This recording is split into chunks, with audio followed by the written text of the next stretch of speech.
orang tua saya bilang tidak perlu IPK yang bagus, yang penting lulus, tetapi di dalam diri ada dorongan untuk memberikan yang terbaik bagi orang tua gitu ya.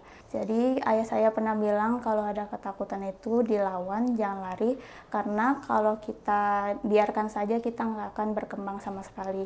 Jadi pelan-pelan aja, yang penting berhasil. 1, 2, 3,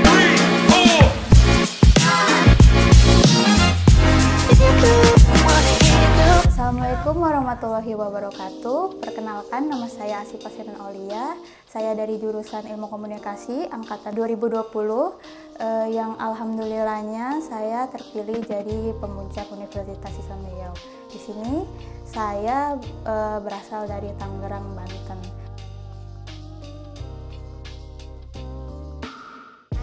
Pengalaman saya setelah berkuliah di Universitas Islam Riau itu, saya banyak mendapati hal baru, terutama menyadarkan saya bahwa universitas swasta seperti UIR ini tidak kalah keren dan juga bagus seperti universitas pada umumnya. Pengalaman saya itu selain UIR itu memiliki fasilitas yang bagus, lalu juga website yang proper dan juga ruang lingkup yang sangat baik, itu membuat saya nyaman di Universitas Islam Riau ini.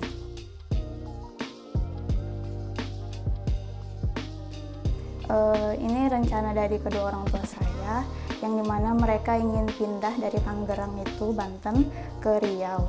Nah, mama saya ini tipikal yang gak suka berjauhan dengan anaknya. Jadi saya ikuti dan saya langsung memilih Universitas Islam Riau karena saya melihat ini universitas yang modern seperti universitas lainnya. Gitu.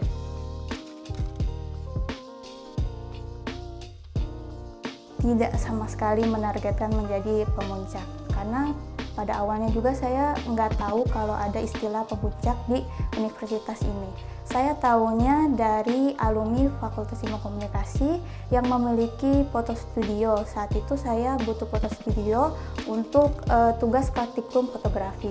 Di situ abangnya bilang kalau saya cocok jadi pemuncak. Tapi saya nggak berharap sama sekali adanya saya jadi pemuncak, karena saya lihat mahasiswa-mahasiswa Fakultas Ilmu Komunikasi itu pinter-pinter dan juga keren. Nah, di situ saya nggak berharap dan tidak menjadi peluang untuk bersaing sama sekali. Tapi alhamdulillahnya mungkin ini rezeki dari Allah untuk saya menjadi pemuncak universitas di sini.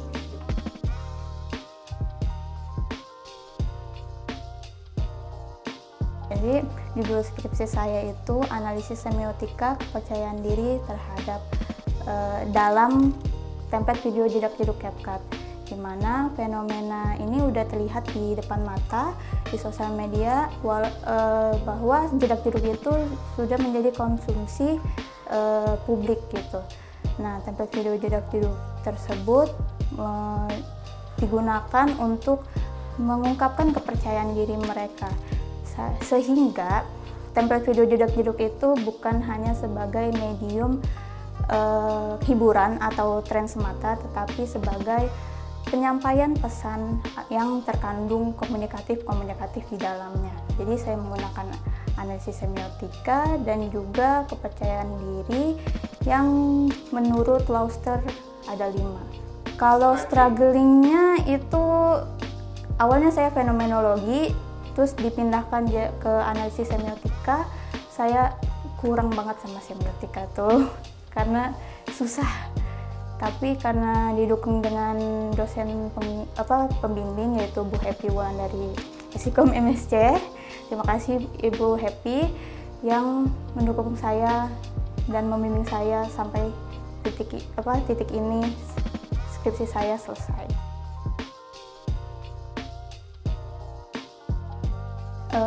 Yang paling membantu sih konsisten ya.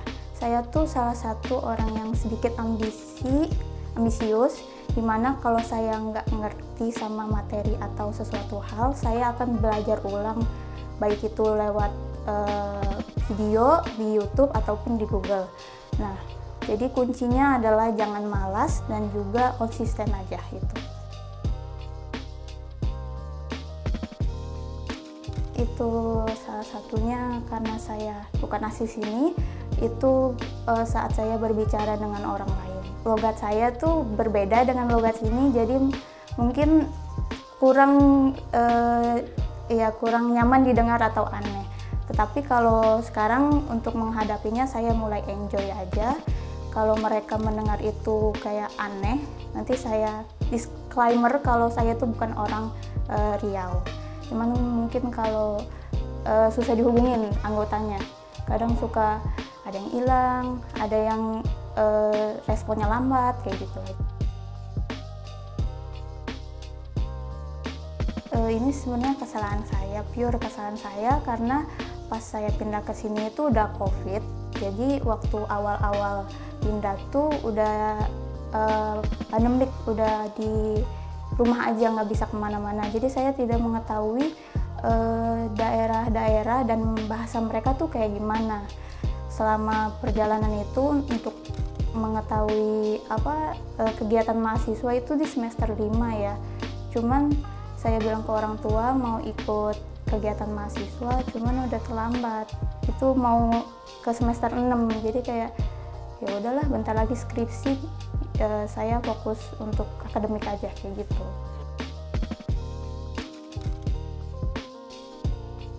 Menurut saya harus ya, karena sebenarnya itu sebagai pengalaman dan juga pembekalan diri bagaimana kita berkomunikasi dengan orang-orang yang sifatnya berbeda-beda.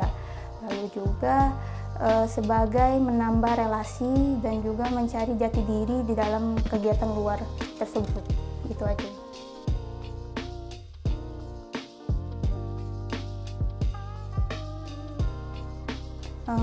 Itu sih, kedua orang tua pastinya ya, walaupun orang tua saya bilang tidak perlu IPK yang bagus, yang penting lulus, tetapi di dalam diri ada dorongan untuk memberikan yang terbaik bagi orang tua gitu ya.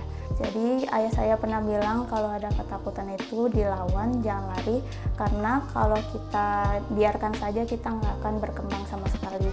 Jadi pelan-pelan aja, yang penting berhasil gitu.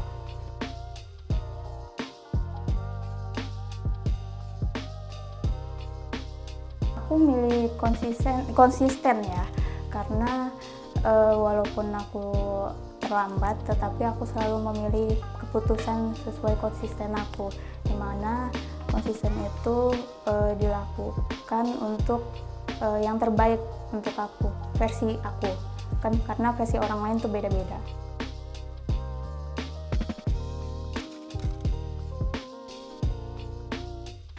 Yang paling berkesan sih ketika saya kemarin tuh masih kayak bingung ini teman-temannya kayak gimana ya, saya mau komunikasi tuh takut, insecure, tapi ada orang-orang yang mau berteman sama saya. Itu yang membuat saya tuh teringat selalu teman-teman saya itu. Yang itu aja sih, karena kan insecure saya itu ya itu pas komunikasi sama mereka.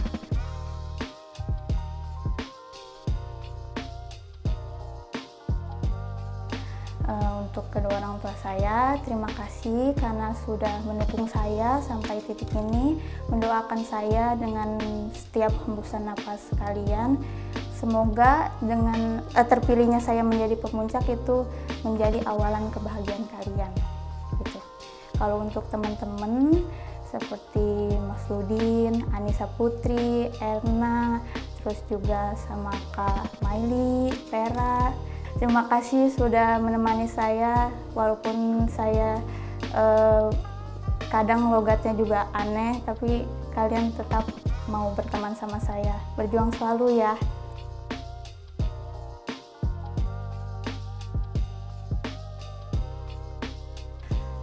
Karena waktu SMA itu saya ada study tour ke universitas-universitas di Pulau Jawa itu. Terus saya lihat UGM, lihat apa sih yang di Bali itu, lupa namanya, Udayana gitu.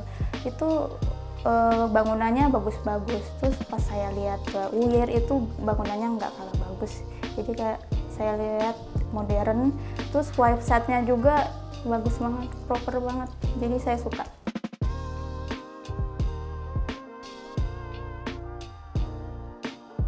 Untuk teman-teman yang masih berjuang, semangat ya. Selalu ingat bahwa keadaan kesulitan pasti ada kemudahan. Jadi jangan ketakutan menghalangi kalian untuk melangkah lebih maju lagi gitu. Hai, aku Senon, ini ceritaku sebagai pemuncak Universitas Islam Riau periode 1 2025. Jangan lupa ya, tungguin kisah-kisah inspiratif dari pemuncak-pemuncak lainnya. Untuk kamu yang masih struggle dengan skripsi, semoga wisuda selanjutnya itu bagian kalian. Dah, terima kasih. 1, 2, 3, 4.